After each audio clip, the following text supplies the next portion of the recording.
ઉજળો અને એકદમ ઐતિહાસિક પવિત્ર સ્થળ એટલે પિંડારા.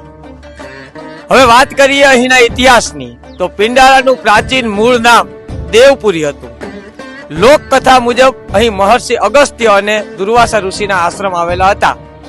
મહાભારત કાળની અંદર જો આપણે વાત કરીએ તો પિંડારાનો ઉલ્લેખ પિંડારક તરીકે પણ કરવામાં આવે છે અથવા જોવા મળેલ છે.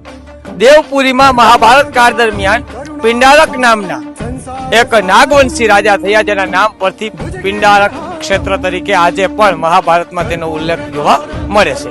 પાછળથી પિતૃ તર્પણ માટે અને પિંડ તારવા માટે પવિત્ર અને એક ઐતિહાસિક સ્થળ એટલે આજનું પિંડારા. નિરંતર સૌને પૂછતો ફરતો હતો કે પુરુષોત્તમપુરી ક્યાં છે, પુરુષોત્તમપુરી ક્યાં છે? તો કે આ નગરને પુરુષોત્તમપુરી કહે છે અને આ નગરને પુરુષોત્તમપુરી કહે છે. આવ્યા પછી ખબર પડી કે દુર્વાસા મુનિ તપસ્થલી અને પુરુષોત્તમપુરી જો કોઈને કહેવાતી હોય તો આપણું પિંડારક તીર્થ છે. તેથી આ તીર્થ પુણ્ય આપનારું છે, આપણા સૌનો ઉદ્ધાર કરનારું છે. તો પિંડારકનું મૂળ નામ છે દેવપુરી. પુરુષોત્તમપુરી જે કૃષ્ણ દ્વારકાથી પણ પ્રાચીન, આપણી ભગવાન દ્વારકાધીશની નગરી તેનાથી પણ પ્રાચીન. અહીં મહર્ષિ અગસ્ત્ય અને દુર્વાસાના આશ્રમ હતા. મહાભારતમાં તેના પિંડારક તીર્થ ક્ષેત્ર તરીકે ઉલ્લેખ છે.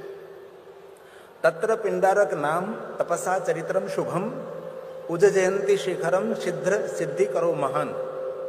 તપસ્વીઓને જલ્દી સિદ્ધિ આપનારું સ્થાન જે સૌરાષ્ટ્રની અંદર ઉજ્જયનચર્ય શિખરમ એટલે ત્યાં સૌરાષ્ટ્ર દેશમાં પિંડારક નામનું એક શુભ તીર્થ છે એવો મહાભારતમાં ઉલ્લેખ કર્યો.